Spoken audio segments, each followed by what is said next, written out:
Bueno, sean bienvenidos a la mesa 7. Yo seré el moderador y el título es Testimonios vivenciales e históricos del movimiento estudiantil de 1968. Como primer ponente tenemos a Iván Jaime Uranga Favela, entonces líder de la Vocacional 7, con el título La historia perdida. Adelante, Jaime Uranga. Ahí está.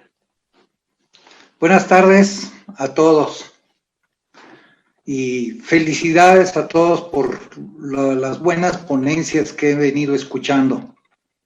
Yo les voy a contar un poquito sobre la historia de la Vocacional 7, la que estaba en Tlatelolco en el 1968.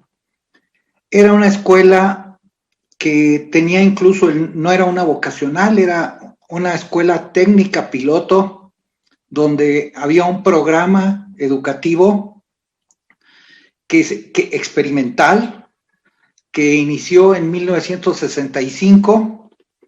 Yo ingreso en 1968 en enero.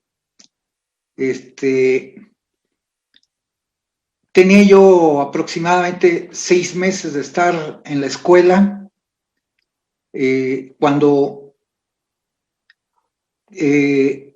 nos tomaron por sorpresa varias cosas, ¿no? Llegamos a la Vocacional 7, encontramos que había porros de la FENET, intentaron hacer una novatada con los de nuevo ingreso, solo que en mi grupo predominaban alumnos de La Morelos, de Peralvillo, de la, yo era de Iztacalco. Entonces, pues aunque apenas teníamos un día de conocernos, logramos organizarnos y no hubo novatada. Nosotros rodeamos a los porros, logramos organizarnos y rodeamos a los porros, y había una presión tremenda para novatearlos nosotros. La gente quería que los novateáramos, nada más que yo ya desde esas épocas era un pacifista. Les dije, no les vamos a hacer ningún daño, porque nosotros no somos porros, no somos estudiantes, y nosotros venimos a la escuela a estudiar, no venimos a pelear con nadie. Y se decidió allí en el grupo que estábamos liderando el movimiento contra la novatada, que nada más los íbamos a acompañar a la puerta de la Vocacional 7, ahí en lo que soy yo, eje central, y ahí los íbamos a despedir, sin hacerles nada. Eso se hizo, solamente que nosotros éramos de primero y no teníamos agravios con los porros. Inmediatamente que los dejamos en la puerta, los de segundo año de la Vocacional 7 salieron detrás de los porros a golpearlos, no más que los porros corrieron como venados. Entonces, cuando nosotros entramos de la puerta y allí en la explanada me subí en una parte alta y les dije, aquí no va a haber novatada, es más, vamos a hacer un festival de bienvenida para los de nuevo ingreso. Y a todo mundo le cayó muy bien ese festival. O sea, dijeron, sí, es buena idea, vamos a hacer un festival para recibir a los de nuevo ingreso. Y entonces, las compañeras de mi grupo y del grupo aledaño y de otros grupos de primero se dieron a la tarea de organizar. Y yo ofrecí traer al grupo de música. Entonces, no me acuerdo, fue un sábado el día que hicimos, un sábado posterior a ese de la novatada, hicimos el festival de bienvenida para los de nuevo ingreso a la Vocacional 7. Lo hicimos en el auditorio y venía muy jovencita cuando todavía no se llamaba Kenny y los Eléctricos, venía Kenny y el Quinto Beatle. El Quinto Beatle abrió el festival con una tocada de un solo de batería. Eso, el ruido que hicimos, hizo que muchos vecinos de Tlatelolco bajaran y la vocacional se llenara de gente oyendo la música. Ahí se tocó, entre el repertorio que tocaron, porque estuvieron fueron como 2 horas y media lo que estuvo el festival, la tocada. Tocaron una pieza que se llama 96 lágrimas. Ese nombre grábenselo porque lo voy a retomar posteriormente. Terminó la tocada muy bien, sin saldo blanco, toda la gente se portó muy bien. Todavía al último, iba a ser de 2 horas nada más, pero al último le pedían otra a Kenny y se la aventaba, otra canción y otra vez cantaba y hasta que ya dijimos, ya, tenemos que cerrar la escuela, ¿no? Ya ese festival fue el motivo de que yo empezara a ser líder en la vocacional, porque yo era de nuevo ingreso. De ahí ya me empezaron a ver como líder estudiantil. Cuando se hicieron las elecciones para el comité ejecutivo del turno matutino, yo iba como secretario de Asuntos Culturales.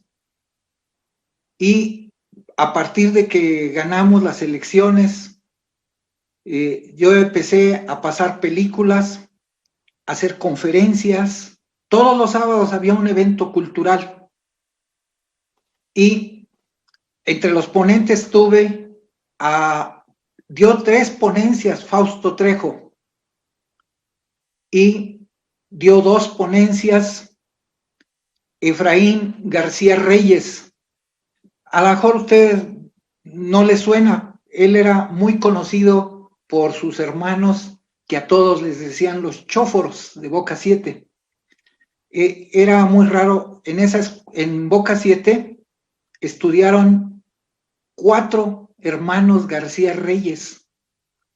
Eran 3 chóforos y la choforita, una que era mujer. Todos eran de Torreón, Coahuila.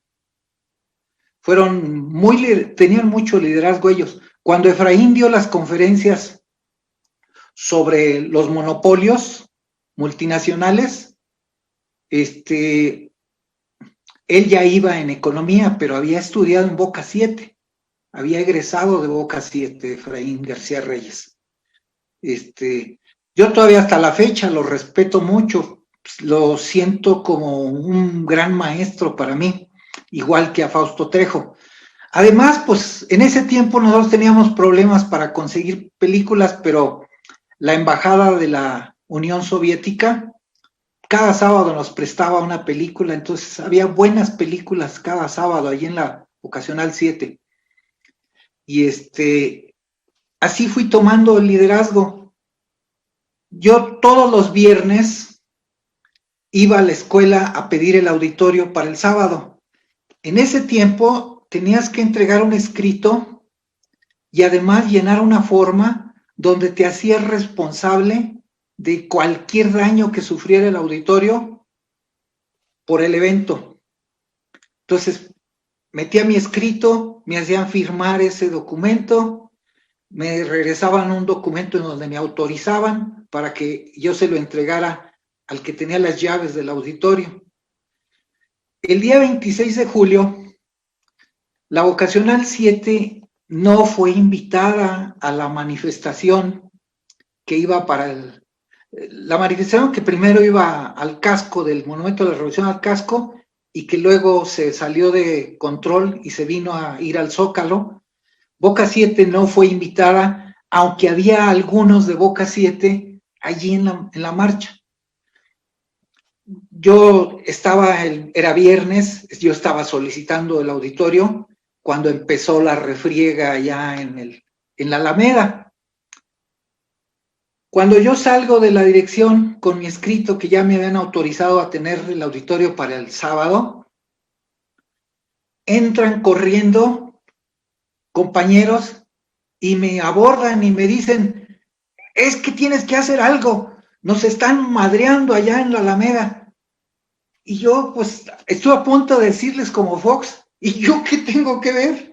O sea, ¿y yo por qué? Pero me dicen, no, es que tú sabes hablar y queremos que pases a grupos a decirle a la gente, a denunciar que nos están madreando allá en la Alameda.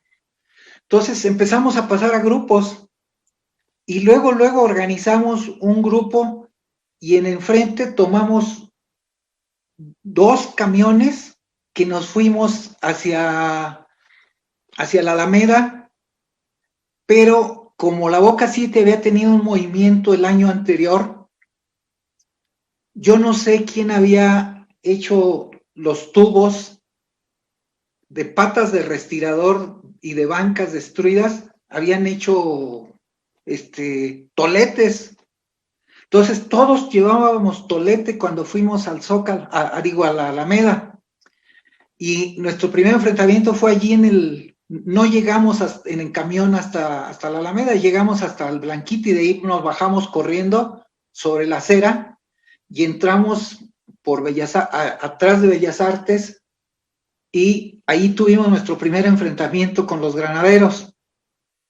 Como ellos no esperaban que nosotros lleváramos tubos, pues no pudieron resistirnos, llegamos nosotros y empezaron a correr porque nosotros íbamos decididos y les infringimos una derrota porque los correteamos por 5 de Mayo hasta Motolinía, hasta la calle Motolinía, nada más que de allí nos empezaron a lanzar granadas lacrimógenas, otro grupo de granaderos, y ya empezamos a llorar porque el gas lacrimógeno, pues ya no ves porque empieza a llorar mucho y a estornudar, y entonces ahí decidimos regresarnos a la vocacional 7.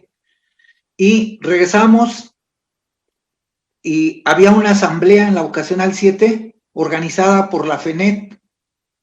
Estaban en la mesa Rosario Severos, Hidalgo y otros compañeros que ya no me acuerdo ahorita el nombre. Y llegamos nosotros y quisimos tomar la mesa para anunciar lo que había pasado en la Alameda, de que había muchos golpeados, sobre todo de la gente del casco de Santo Tomás y de la Ciudadela, había muchos golpeados. Los de Boca 7 no estábamos golpeados, la mayoría pues llevábamos con qué pelear y ganamos. Hicimos a los granaderos correr. Entonces, ya hicimos 2 intentos de tomar la mesa y fuimos rechazados por los porros. Ya nos íbamos a conformar cuando llegaron más gente de la Alameda y nos reforzaron y entonces tomamos la mesa y querían golpear a los de la FENET. Nada más que otra vez me metí en medio y les dije, no, nosotros no somos porros, vamos a acompañarnos a la puerta y que se vayan y vamos a seguir nuestra asamblea. Ese día en la asamblea se decretó el paro estudiantil de Boca 7. Ya era tarde noche.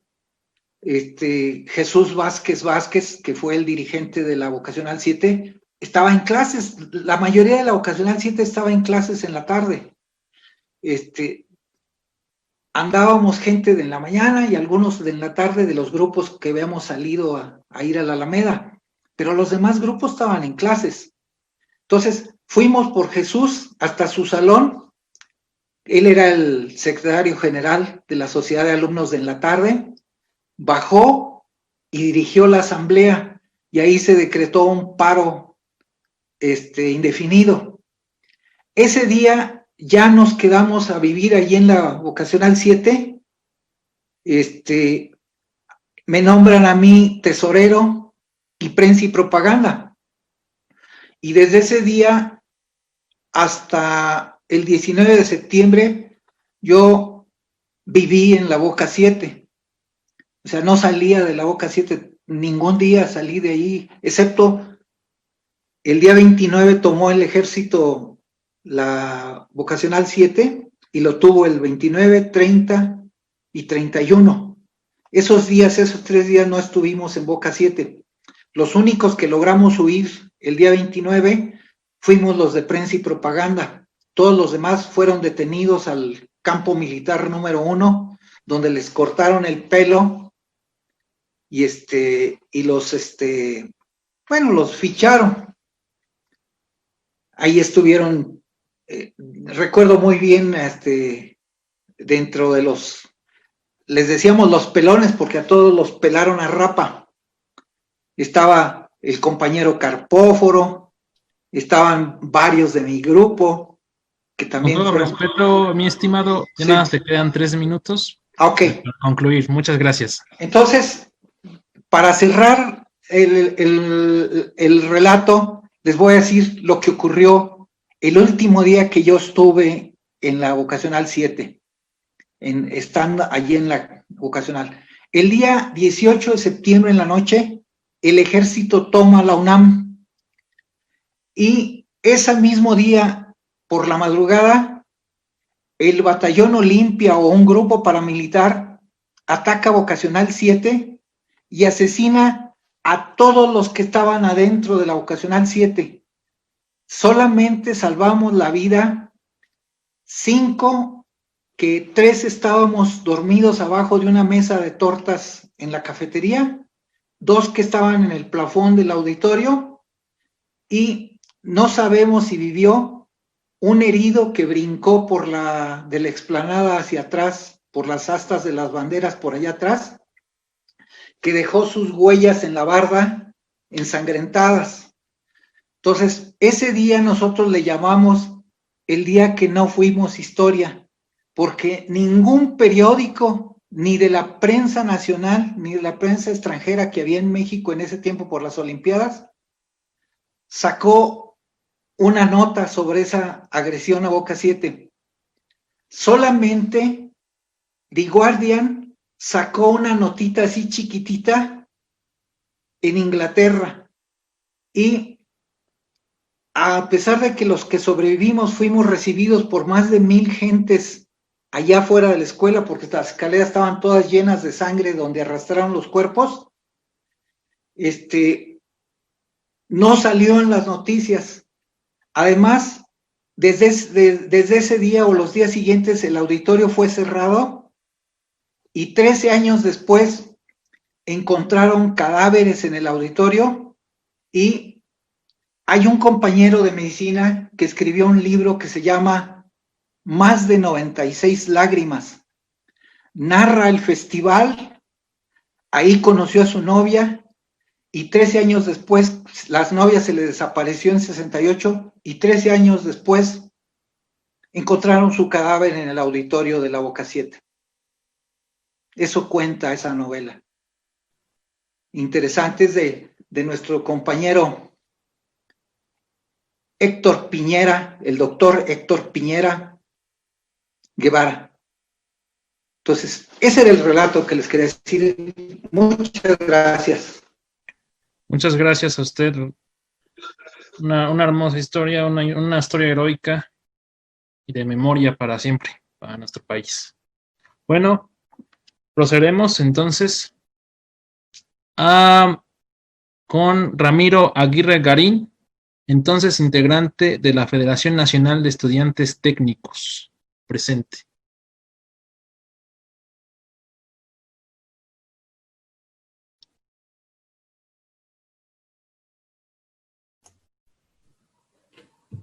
Muchas gracias. Un saludo a todos los participantes, a todos los presentes y desde luego felicitar a Valfred Nava, que con su revista hace posible esta reunión.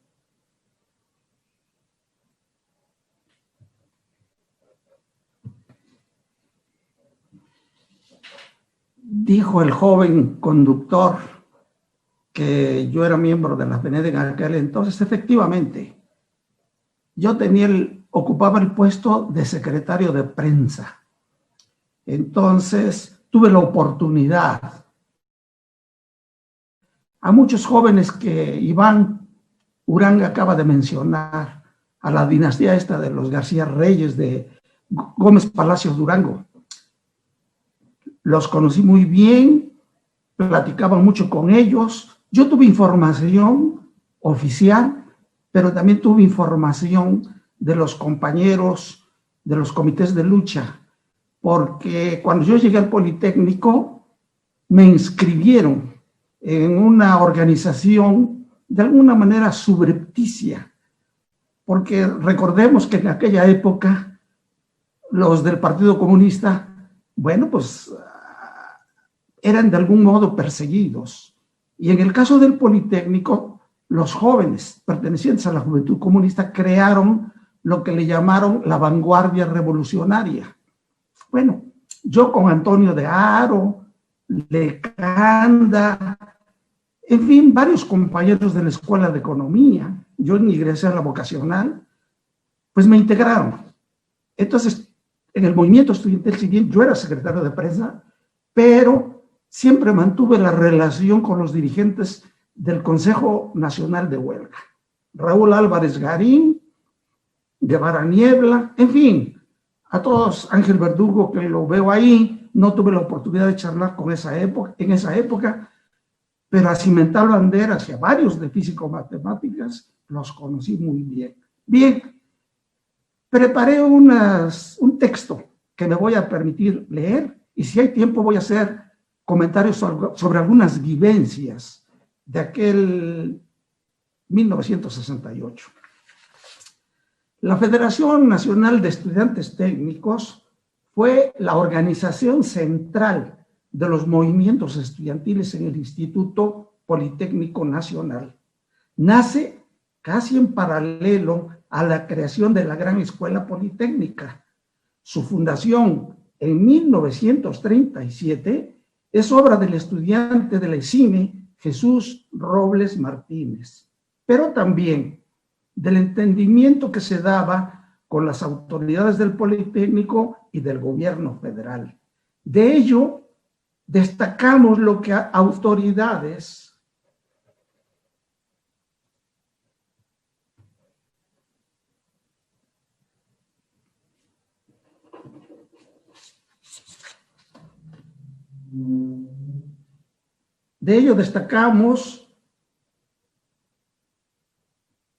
lo que publicó el periódico nacional de esa época. Y decía, patrocinado por el señor presidente de la República Mexicana y la Secretaría de Educación, se celebrará en la ciudad de Chihuahua del 20 al 30 de mayo próximo el primer Congreso Nacional de Estudiantes Técnicos de la República. Concurrieron a este congreso las 32 escuelas técnicas del Distrito Federal y 36 que funcionan en los estados. Ese mismo año de 1937, el 20 de febrero, el propio estudiante y el ingeniero Juan de Dios Batis, encargado por el presidente Lázaro Cárdenas para darle cauce a la naciente institución educativa, suscribieron la invitación para realizar en el recinto de Bellas Artes la ceremonia de inauguración de cursos. La FENED, al fundarse, daba cuenta de 15,000 afiliados. En 1968, al disolverse, tenía en lista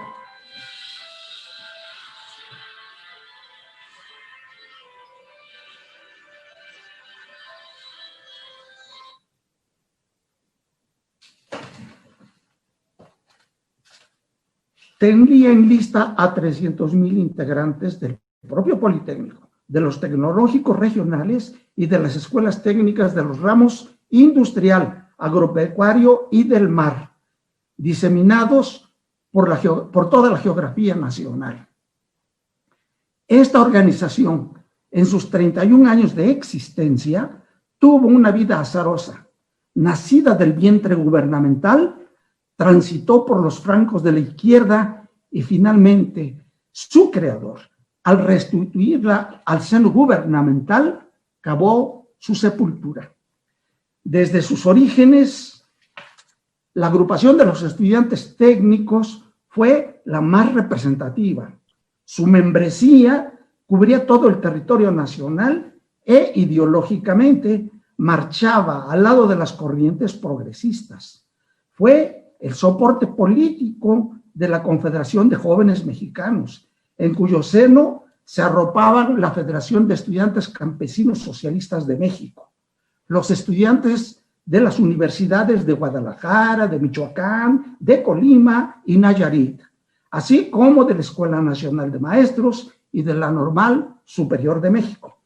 A nivel continental, la FENET era un referente, formaba parte de la Organización Continental Latinoamericana de Estudiantes, o CLAE, con sede en La Habana, y estuvo afiliada a la Unión Internacional de Estudiantes, la UIE, con asiento en Sofía, Bulgaria, y a la Federación Mundial de la Juventud Democrática, que a su vez despachaba desde Praga, la capital de Checoslovaquia, razón por la que despertaba la codicia de partidos políticos que deseaban influir en su destino.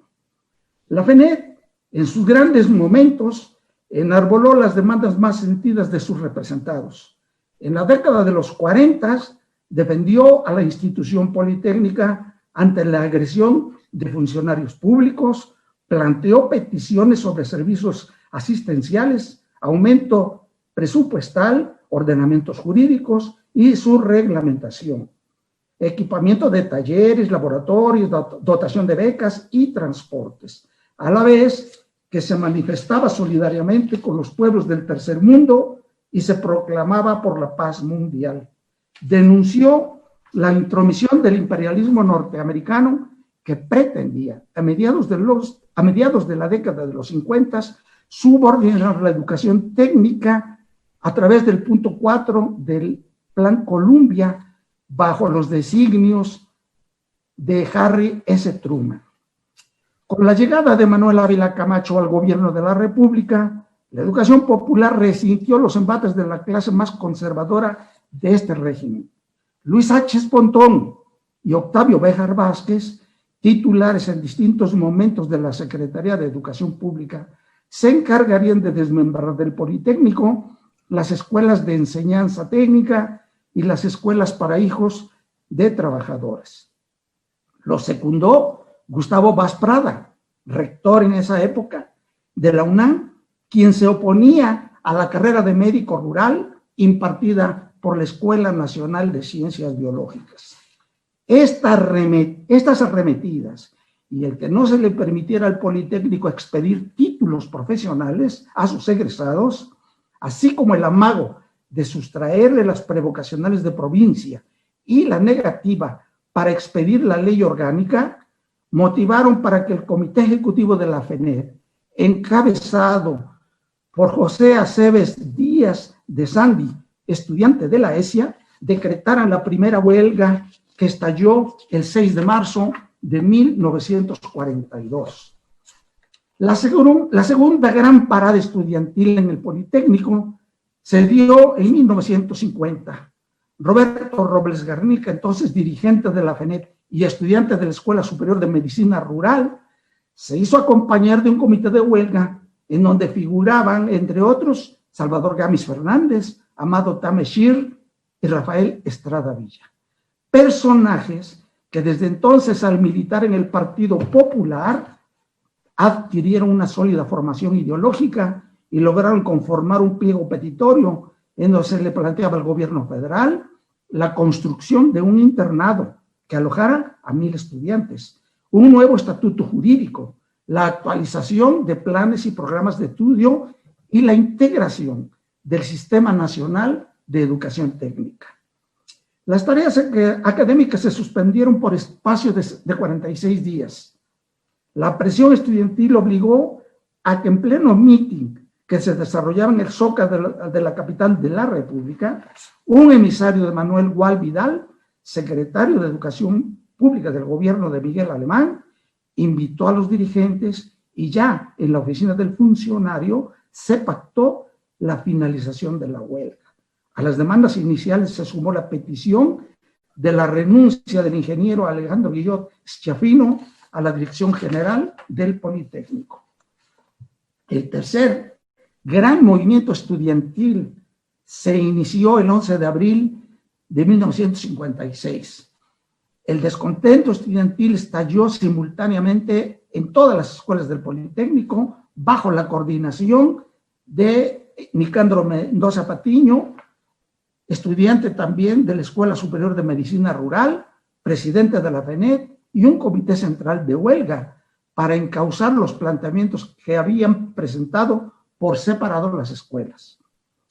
El pliego de demandas consistió en la aprobación de un proyecto de ley orgánica, la asignación de partidas presupuestales para la terminación de los edificios escolares del casco de Santo Tomás, la creación y equipamiento de talleres y laboratorios, aumento de 6 horas clase para todos los planteles y la remoción del doctor Rodolfo Hernández Corzo como director general del Politécnico. Tras ríspidas reuniones con el licenciado José Ángel Ceniceros, titular en ese entonces de la Secretaría de Educación Pública, finalmente se acordó finalizar con el paro estudiantil. Sin embargo, entre los dirigentes había insatisfacción. De ahí que el gobierno decidió nombrar al ingeniero Alejo Peralta para hacerse cargo de la dirección general. Este, con mano férrea, se encargó de perseguir a los líderes estudiantiles, dividir a la FENET y arremeter contra los alumnos del internado, que para entonces constituían el núcleo más politizado y eje central del activismo estudiantil. Dentro de este ambiente de confrontación generalizado, se dio un incidente en que los alumnos amenazaron con destituir al recién nombrado director del internado. Los ánimos se exacerbaron y desde la dirección general fueron enviados jóvenes deportistas, principalmente de fútbol americano, para confrontarse con sus compañeros. En este escenario de represión interna, se tomó el acuerdo de clausurar el internado. Para ello, a las 5 de la mañana con 10 minutos del 23 de septiembre, 1.800 soldados pertenecientes a la Brigada de Infantería del Campo Militar número 1, comandados por el general Matías Ramos, apoyados por el Cuerpo de Granaderos y la Policía Judicial, llevarían a cabo la Operación P. Al día siguiente, el periódico Excelsior informaba: policías y granaderos tomaron por asalto en la madrugada de ayer el lujoso edificio del internado del IPN. Despertaron a los 1.000 internos con el toque de Diana, los lanzaron a la calle y clausuraron definitivamente el local. Con el cierre del internado, la FENET se desmadejó y su principal dirigente, Nicandro Mendoza Patiño, fue detenido el 27 de septiembre de ese año de 1956. Y lo mismo sucedió con Mariano Molina, y ambos fueron confinados en la cárcel de Lecumberri, acusados del delito de disolución social. Estas detenciones, la represión desatada, la división alentada desde las oficinas del casco de Santo Tomás y las aulas vacías, favorecieron para que surgieran diversas facciones que se ostentaban con la representación estudiantil. De entre ellas, la que concitó las mayores simpatías fue la encabezada por el estudiante de economía, el sinaloense Salvador Robles Quintero, quien en un acto de fuerza echó de sus oficinas al ingeniero Peralta y Díaz Ceballos, que a la postre se vio precisado a presentar su renuncia al licenciado Adolfo López Mateos, recién llegado a la primera magistratura del país. El movimiento estudiantil de 1968 es, a no dudar, la explosión juvenil que más ha atraído la atención nacional.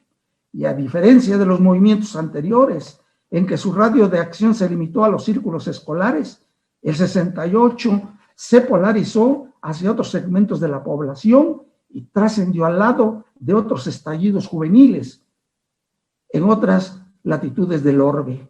De ahí que a varios lustros del 26 de julio siga siendo un referente para que estudiosos de este tipo de manifestaciones sigan en el empeño de dilucidar sus causas y consecuencias. Los grandes momentos y las mayores resistencias en el movimiento estudiantil del 68 se dieron en el Instituto Politécnico Nacional. El detonante de este movimiento estudiantil, incontrolable por algunos momentos, fue la marcha organizada por la Federación Nacional de Estudiantes Técnicos, que partió de la Vocacional 5 en la Ciudadela hacia la Plaza del Carillón en Santo Tomás. Además, y a diferencia de la ocupación de Ciudad Universitaria, que se dio sin resistencia, las dos veces que las fuerzas policíacas primero y el ejército después intentaron ocupar el casco de Santo Tomás, tanto el 21 como la noche del 23 y la madrugada del 24 de septiembre, fueron precedidas de cruentos enfrentamientos. Correspondió también a una escuela politécnica cercana al casco de Santo Tomás, la Preparatoria Técnica Cuauhtémoc, que entonces se ubicaba al lado de la Plaza de las Tres Culturas en Tlatelolco, ser testigo del hecho más ominoso que ha ocurrido en nuestro país, ver a un gobierno masacrar el 2 de octubre a lo mejor de su pueblo, a sus estudiantes. El movimiento, debemos puntualizarlo, se originó en la Escuela Superior de Economía, al colocar sus estudiantes las banderas rojinegras en protesta a la represión policíaca suscitada la noche del 26 de julio en las inmediaciones del centro histórico de la capital de la República. Y concluyó en los primeros días de diciembre en Zacatenco con las palabras de Marta Servín de la Escuela Nacional de Ciencias Biológicas a nombre del Consejo Nacional de Huelga.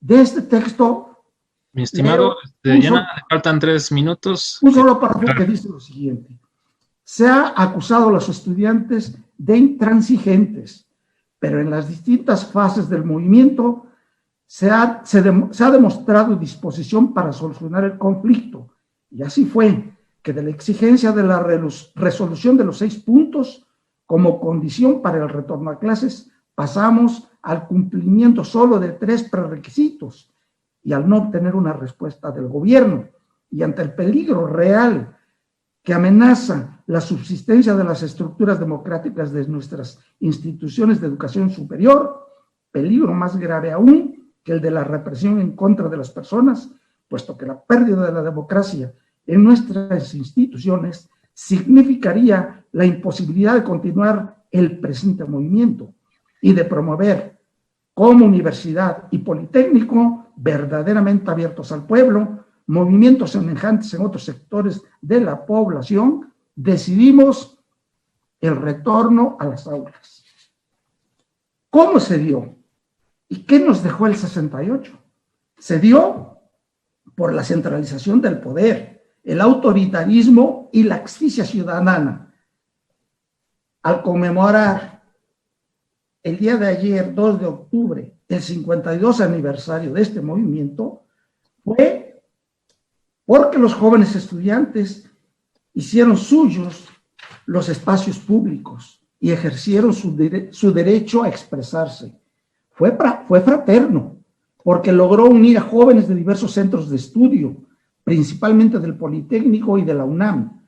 Logró que sus maestros marcharan con sus alumnos y que los padres de familia y la ciudadanía estuvieran de su lado, pero a la vez identificaron su capacidad de movilización para señalar el despotismo que quiso arrasarlos, pero que sucumbió ante la fortaleza de sus movilizaciones. Muchas gracias a los presentes. Muchas gracias. Bueno, procederemos ahora con Ángel Verdugo Beltrán, entonces líder de la Escuela Superior de Física y Matemáticas, con el título Vivencias del 68.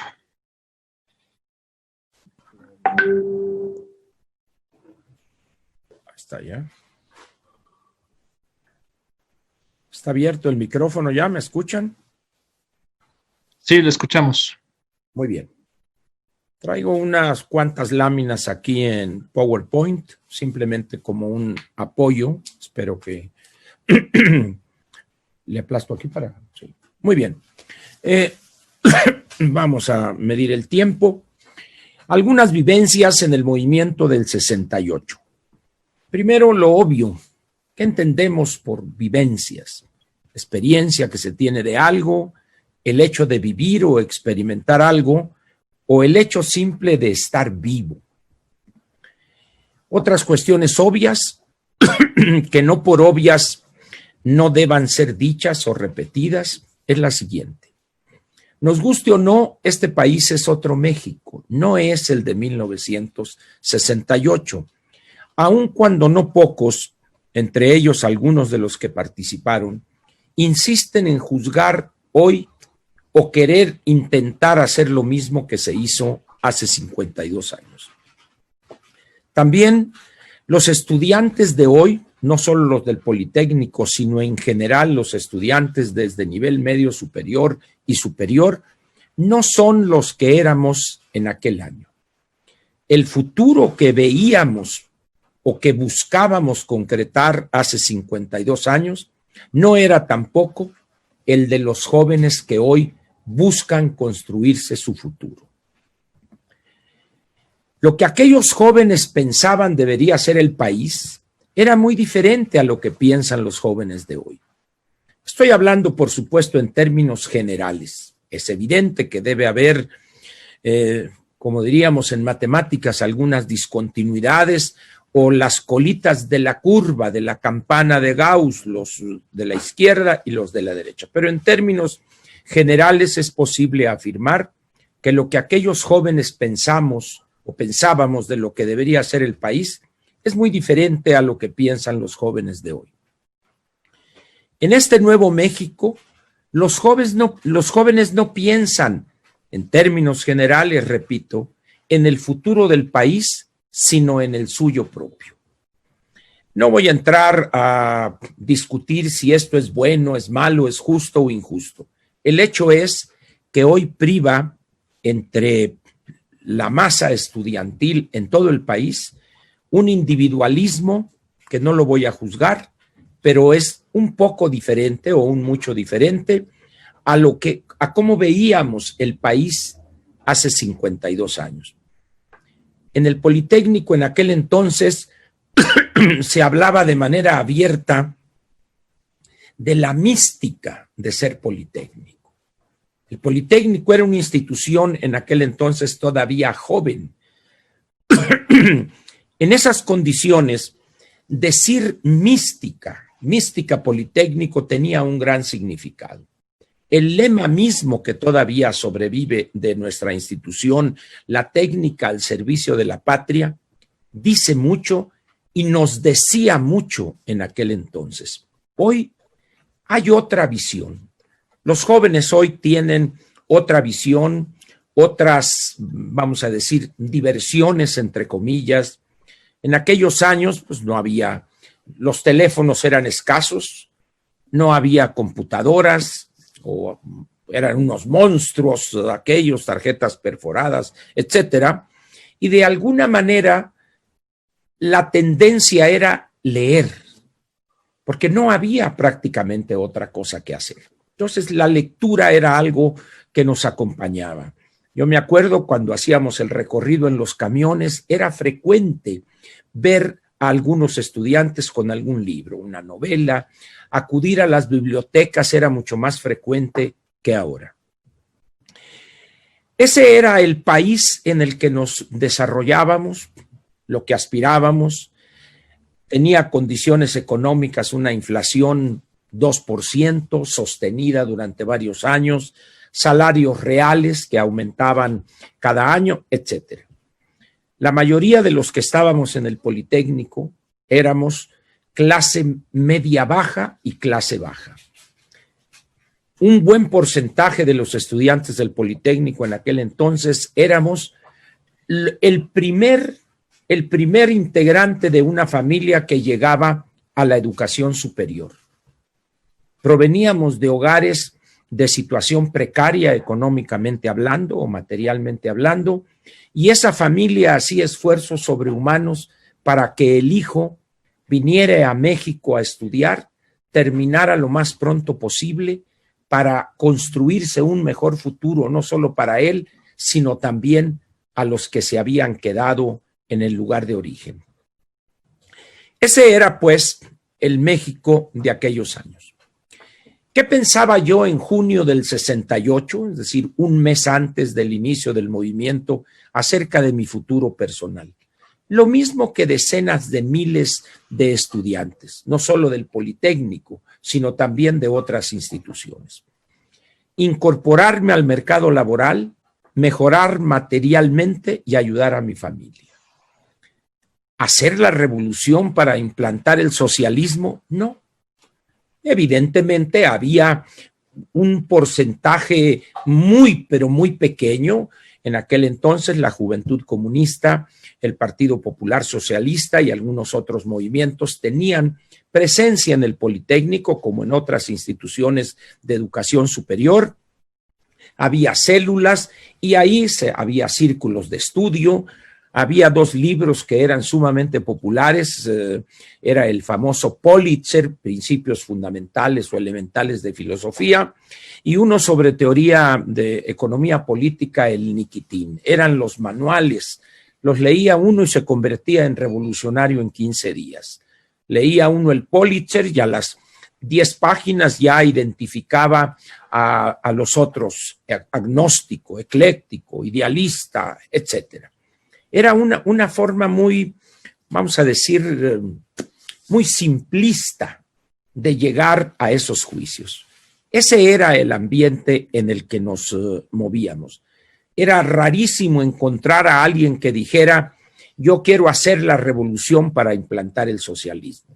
Alguien me dirá, oye Ángel, pero acuérdate cuando el Efraín, el chóforo mayor, después de la huelga de la escuela de los hermanos Escobar en Ciudad Juárez, donde el Politécnico jugó el papel fundamental desde el punto de vista de la solidaridad estudiantil, y ya cuando se celebra el triunfo en un mitin en Chapingo, el chóforo estaba hablando y sucedió algo muy curioso. Decía, si nos atacan las fuerzas de la derecha, dice, con fusiles, nosotros respondemos con pistolas. Si nos atacan con ametralladoras, nosotros con rifles. Si nos atacan con tanques, nosotros con bazucas.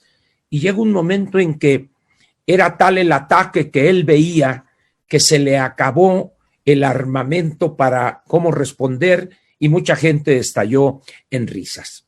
Ese era el nivel, vamos a decir, casi idealista que se tenía. Personajes como el chóforo, su hermana la Oralia, la chófora y los otros hermanos. Recordaré también a los González Guardado, ahí en economía, uno de ellos, el otro menor en la vocacional. En la Boca 7 estaba Cawish, Nazar, te debes de acordar de ahí de ellos, y así, pero eran muy escogidos, vamos a decir. En realidad, en términos generales, las actividades políticas, entre comillas, eran los famosos cineclubs, como relataba hace un momento quien habló de la historia olvidada de la Vocacional 7, los periódicos murales, los cineclubs, etcétera. El cineclub del Politécnico era famoso por la calidad de las películas soviéticas que exhibía. Ahí se exhibió por primera vez en un recinto así medio clandestino la película La sombra del caudillo, me acuerdo, ¿no? Cosas así. Ese era el nivel que había en el Politécnico. En esas condiciones, y ya en el terreno de las vivencias, lo vivido por mí esos 4 meses y medio, si empiezo el día 25-26 de julio del 68, cuando se realiza la primera reunión histórica de dirigentes estudiantiles politécnicos y universitarios en el auditorio Justo Sierra, todavía de la escuela de la Facultad de Filosofía y Letras. Y llegamos los politécnicos a esa reunión, como dicen en mi tierra, como gallinas compradas, asustados. Gente, estudiantes acostumbrados, como mencionó alguien de los ponentes, a la cuestión técnica, al estudio, no versados en las humanidades, y escuchar aquellos rollos de representantes de diferentes grupos políticos, grupos de trotskistas, y que el grupo Mariátegui y el Noyola, etcétera, y estábamos nosotros en terreno minado, pero teníamos nosotros una grandísima ventaja sobre ellos, una visión práctica de las cosas. Y eso no se ha perdido todavía.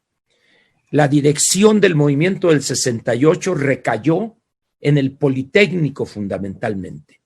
Mientras en las reuniones del CNH, y les podrá hablar Sócrates, que hablará enseguida de mí, ¿cómo eran esas discusiones?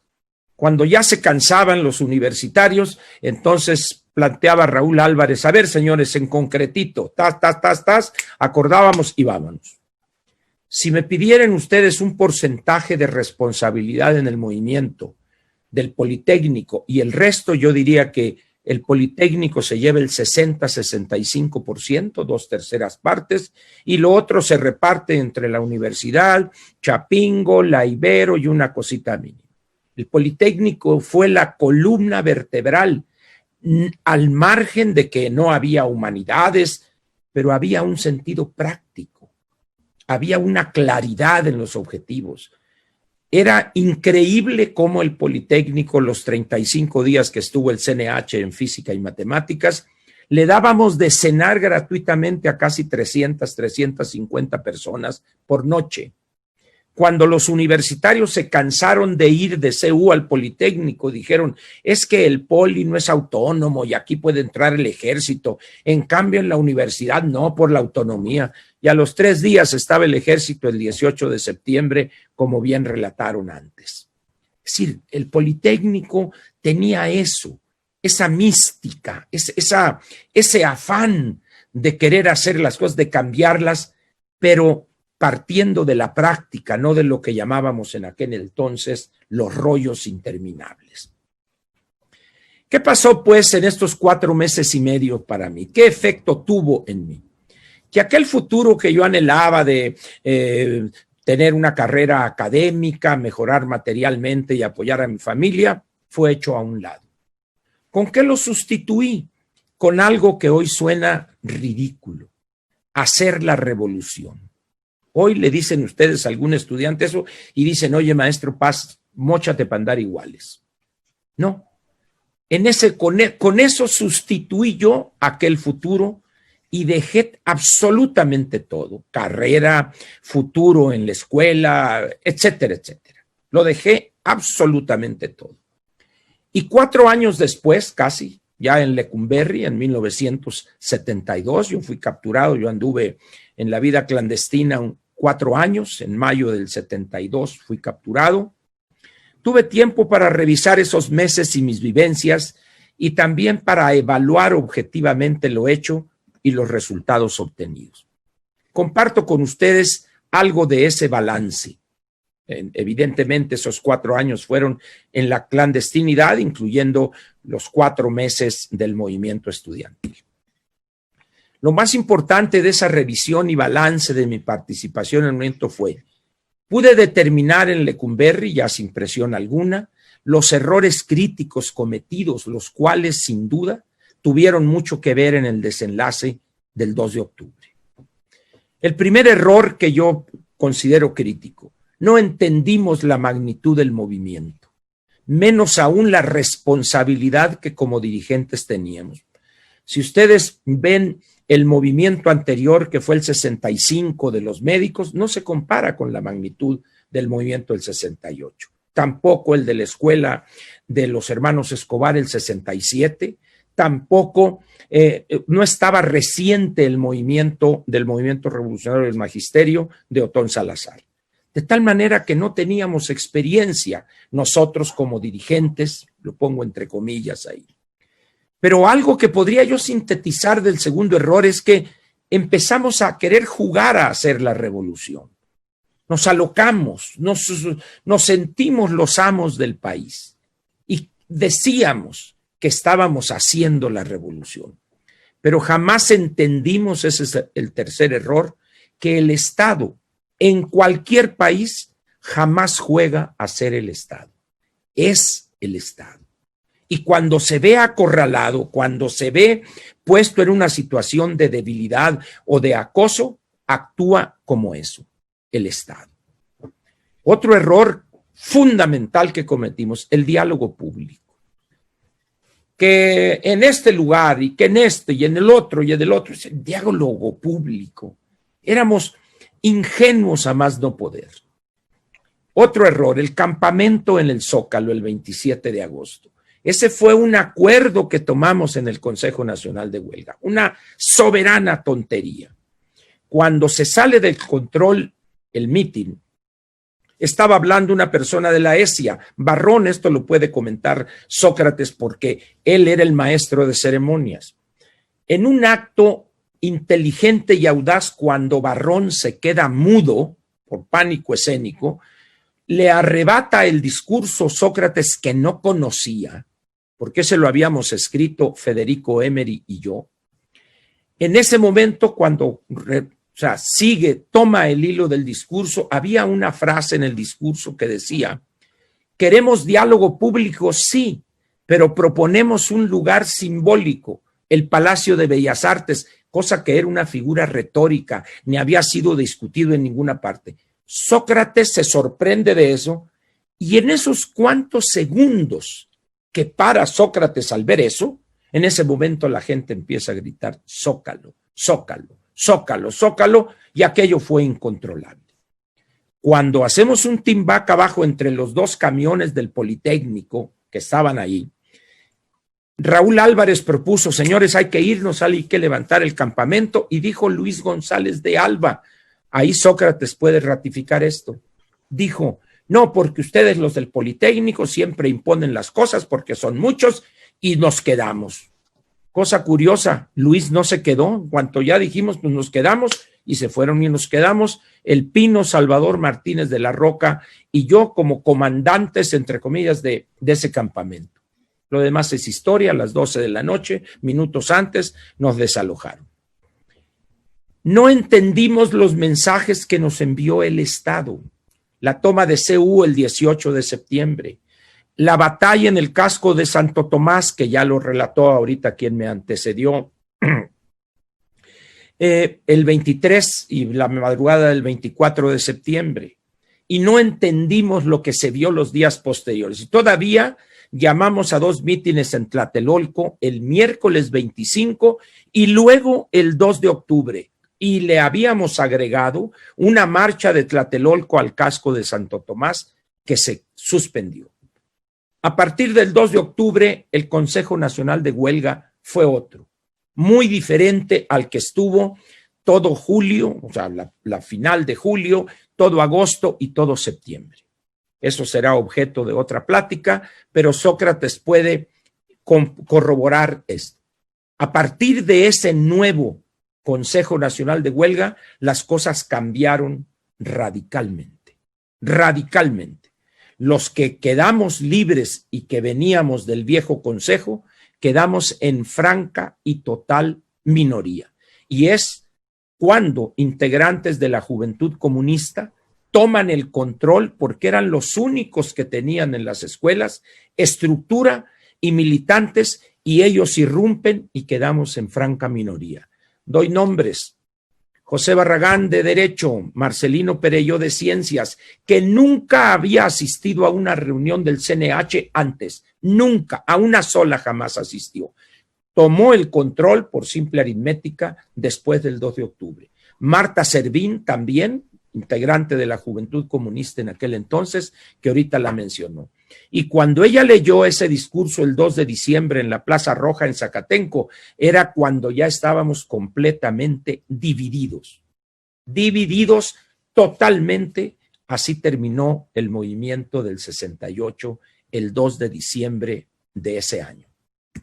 Esto lo pueden corroborar con Sócrates a quien Federico Emery y yo, que en paz descanse Federico, defendimos pistola en mano en las reuniones cuando se le atacaba de traidor y de policía, cosa que Sócrates jamás ha sido, jamás fue. Esa es una calumnia. Y termino diciendo lo siguiente. Es increíble cómo los del Politécnico no supimos vender, como dicen ahora, la narrativa de lo que hizo el Politécnico en el 68. A donde vayan ustedes, van al recinto aquí en Tlatelolco, en el viejo edificio de Relaciones Exteriores, y ven ahí la narrativa, y tal parece que el movimiento lo llevaron a cabo solamente los de la universidad, lo cual es una mentira, es una usurpación. En fin, lo del otro movimiento, del otro consejo, ya lo platicaremos en otra ocasión. Muchas gracias. Muchísimas gracias por la excelente presentación. Bueno, ahora continuaremos con Sócrates Campos Lemus, entonces líder de la Escuela Superior de Economía, cuyo título de ponencia es el Consejo Nacional de Huelga del 68. Presente.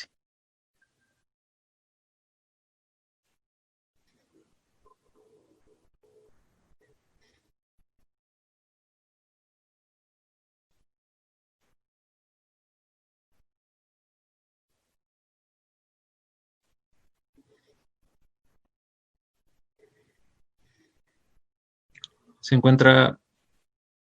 encuentra ahí, ponente? ¿Se encuentra presente? No está activado su teléfono, su micrófono. Sí, ya está ahorita conectándose el compañero Sócrates. Es que estaba teniendo algún problema con el video, pero ya está conectándose. Si pueden echarle la mano para conectarse ahí, control, por favor. Sí. Para que pueda ya aparecer en la pantalla.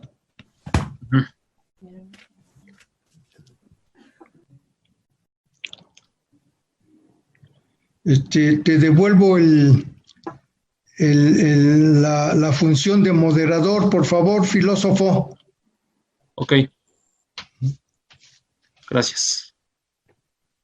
A ver, vamos a ver si... Ya se conectó el ponente, Sócrates Campos Lemus. Démosle la bienvenida. ¿Ya me ves bien? Sí, ya te ves bien. Ya se ves bien.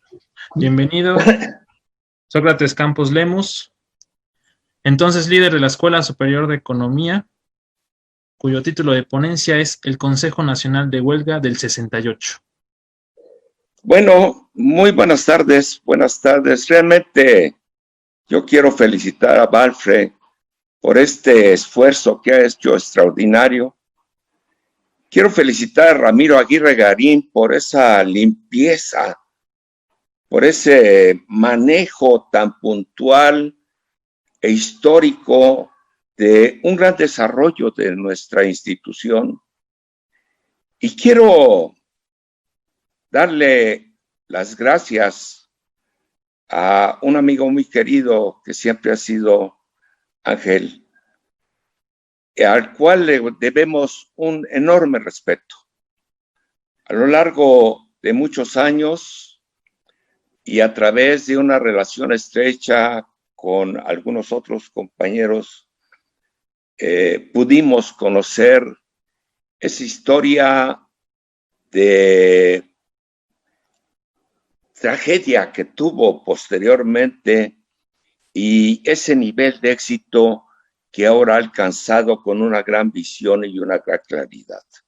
Te agradezco mucho, Ángel, todas sus palabras. Yo quisiera hacer un comentario importante que va relacionado con lo de Ángel. ¿Qué pasó entre el Politécnico y la universidad? Bueno, el Politécnico efectivamente éramos los pragmáticos, pero éramos también la gente que venía de las clases marginadas, de las clases más perdidas en la sociedad, y finalmente éramos los que teníamos una visión más clara de las calles, de los barrios, de las luchas callejeras, en fin. Y cuando llega a la universidad, se da un fenómeno muy interesante.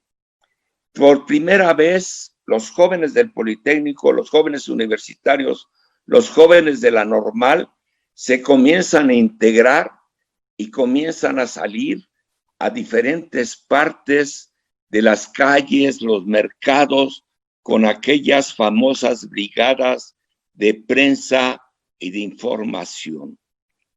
Esto ha sido muy importante. Hablamos de la importancia que tuvieron los comités de lucha y de cómo estos comités de lucha emanados de la negociación y del manejo directo de parte de las asambleas generales destruyeron la estructura tradicional que era las sociedades de alumnos, fueron cambiando todas las condiciones para la lucha estudiantil y para el manejo de esa lucha estudiantil. Yo estoy totalmente de acuerdo con Ángel en que no tuvimos muchas visiones para ver las cosas. No entendimos una cosa fundamental. El gobierno de aquella época no negociaba. El gobierno de aquella época imponía. Y nosotros, como jóvenes, no sabíamos negociar ni teníamos la capacidad de negociación.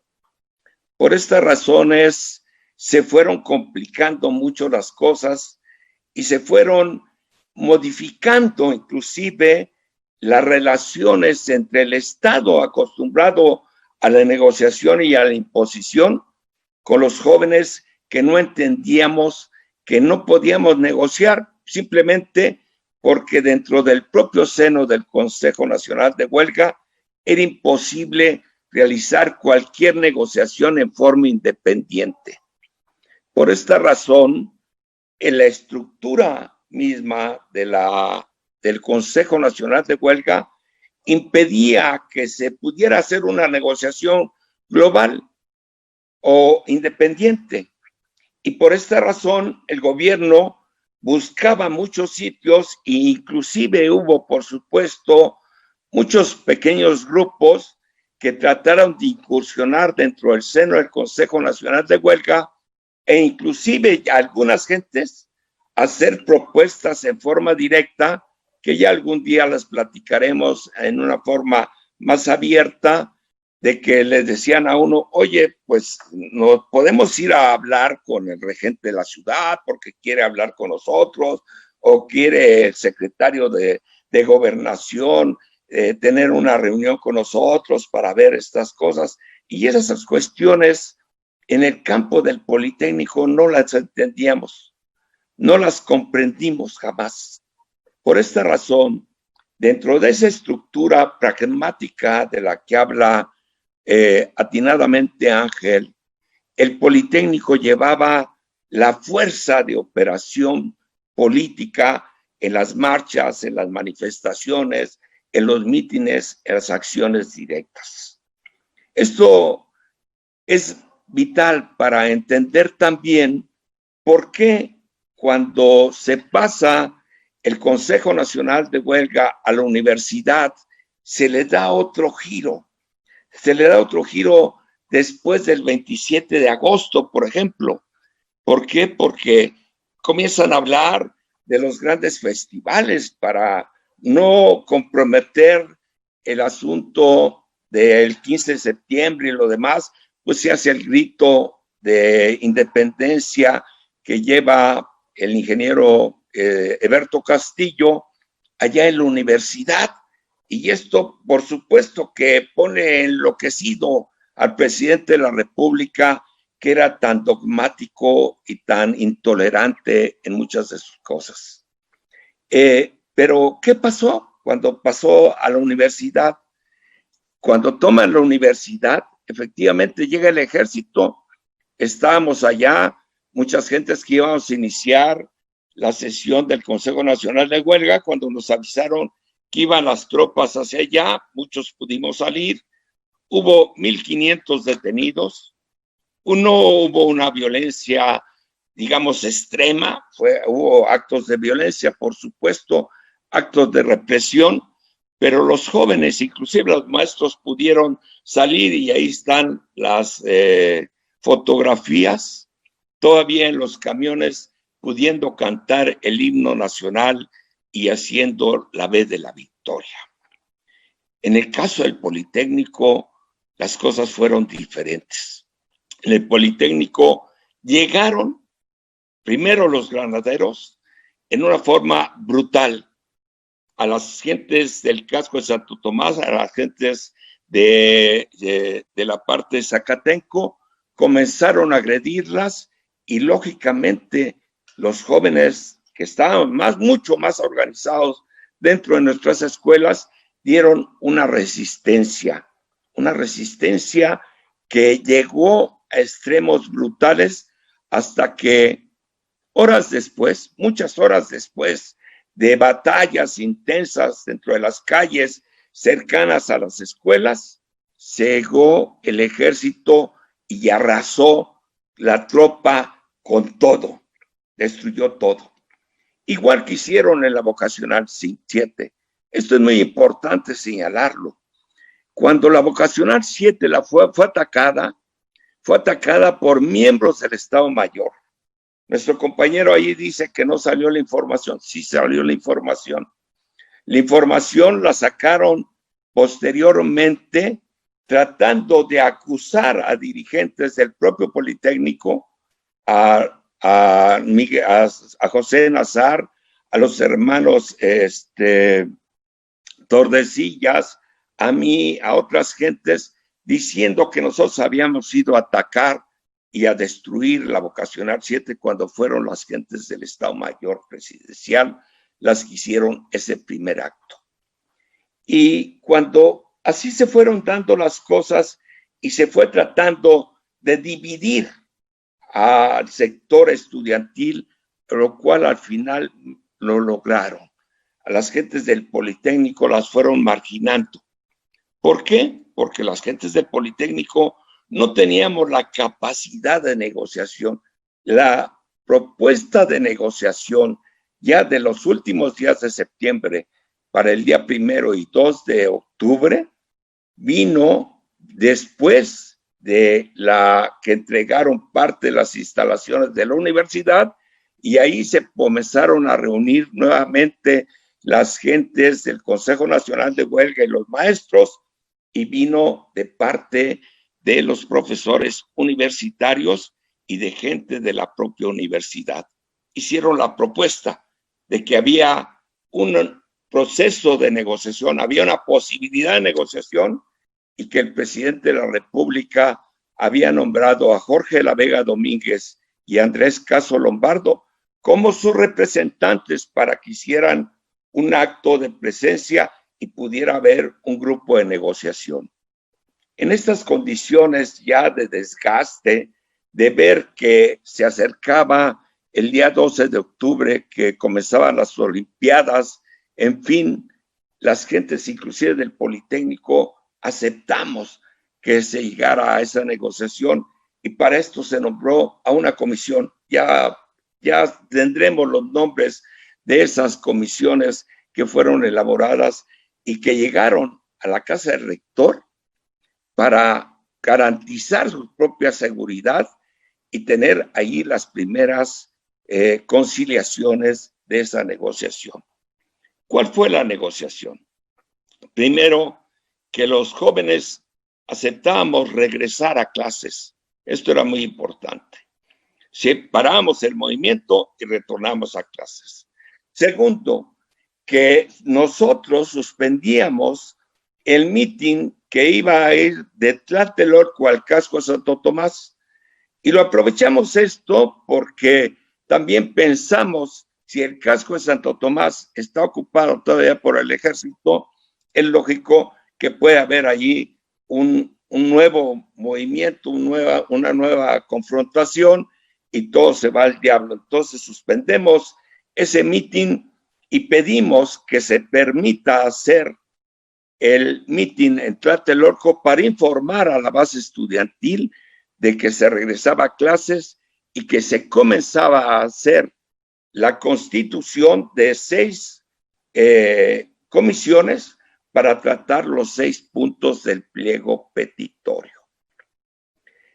Lógicamente, todos fue aceptado y llegamos al mitin del 2 de octubre con nuestro pecho abierto, con nuestro pecho sano. Por eso fuimos todos.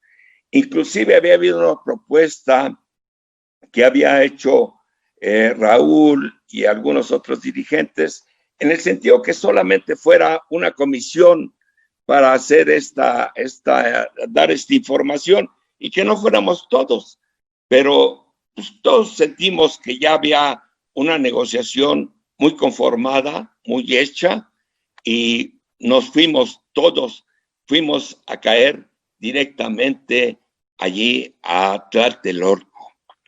Y allí, ¿qué pasó? Bueno, ¿qué pasó? Que comenzó esa balacera. Ahora sabemos, después de muchas investigaciones, de muchas cosas, inclusive lo acaba de decir el presidente de la República en la conferencia mañanera del día 1 de octubre, que contaba el ingeniero Cuauhtémoc Cárdenas, que en esos días, ya cuando ya había pasado la represión en Tlatelolco, creo yo, él llegó a visitar a su señor padre a la casa del general Lázaro Cárdenas, y que en el momento que él llegaba salía el general García Barragán de las instalaciones de la casa, y esto sorprendió mucho al ingeniero Cuauhtémoc Cárdenas y le pidió a su papá que por qué había venido el general García Barragán, y el general le confesó que había llegado para explicarle cómo el Estado Mayor Presidencial, rompiendo todas las estructuras y todos los niveles de mando y de orden, había actuado haciendo la agresión en Tlatelolco, al igual que en muchas de las partes que vinieron las grandes movilizaciones y las grandes represiones en diferentes centros escolares.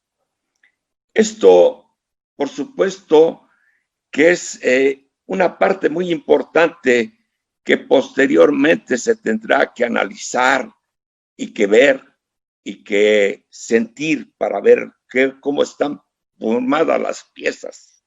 Pero también hay otro dato que no se conocía y que hace poco, a través de los libros que hemos estado escribiendo sobre este tema, encontramos algunas gentes que nos dijeron: ustedes andan mal.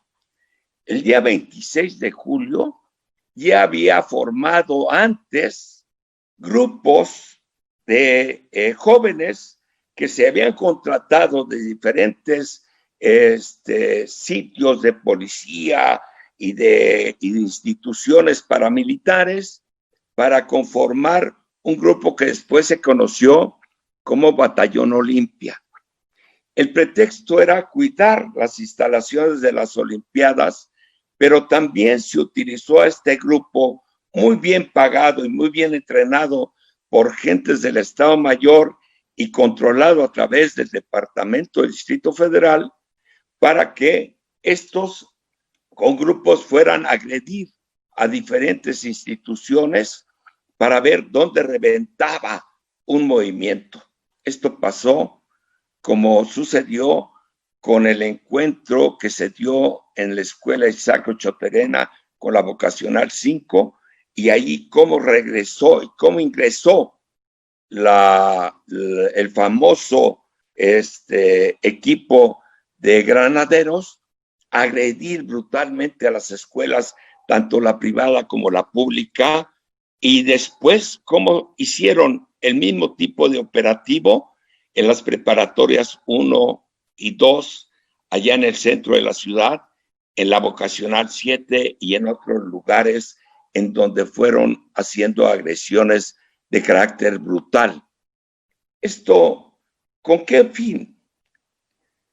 Algunas gentes que ya son más versadas en cuestiones de inteligencia y de cuestiones militares hablan de que estaba dentro de una estructura que se llamaba las guerras preventivas.